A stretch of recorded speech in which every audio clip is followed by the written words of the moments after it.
ये Andrei स्टेनिन international press photo प्रतियोगिता थी जिसने दुनिया भर के फोटो जर्नलिस्ट को अपनी प्रतिभा दिखाने का सुनहरा मौका दिया। रोसिया सेगोदनिया मीडिया समूह और स्पुतनिक हब के आंद्रेई स्टेनिन प्रेस फोटो प्रतियोगिता प्रदर्शनी में दुनिया भर की प्रतिभाओं को न सिर्फ मौका दिया गया बल्कि उन्हें सम्मानित भी किया गया। इस प्रतियोगिता में साल 2024 में 36 देशों से तकरीबन 2000 प्रविष्टियां आईं।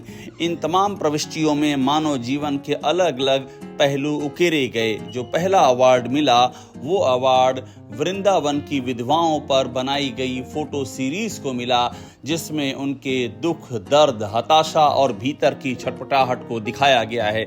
इसके साथ ही बालासोर ट्रेजेडी से लेकर के यमुना के प्रदूषण तक, यमुना के झाग तक कई ऐसे चित्र खींचे गए जिन्होंने लोगों को मोह लिया, उन्हें सम्मोहित कर दिया। ये प्रतियोगिता साल 2014 से जारी है और 2014 में अपनी शुरुआत के बाद से ही ये अलग अलग जगहों पर जैसे Moscow, Cape Town, Budapest, Madrid, Nai Delhi, Sharjah, Belgrade, New York, Ankara, Buenos Aires समेत कई शहरों में इसका प्रदर्शन किया जा रहा है। नई दिल्ली में जो प्रदर्शनी आयोजित की गई उसमें तस्वीरों का एक आकर्षक संग्रह यहाँ पर दिखाया गया। दुनिया भर की शक्तिशाली और ऐसी दिलचस्प कहानियों को सामने रखा गया जिसमें संस्कृति भी थी, जिसमें मानव मन का संघर्ष भी था, जिसमें मानव मन की विजय भी थी और साथ में एक ऐसी मानव जीवन की गर्मामयी आभा थी जो आने वाली पीढ़ियों के लिए एक प्रेरणा सरीखी दिखाई देती रहेगी। इस प्रतियोगिता का नाम आंद्रेई स्टेनिन के नाम पर रखा गया है।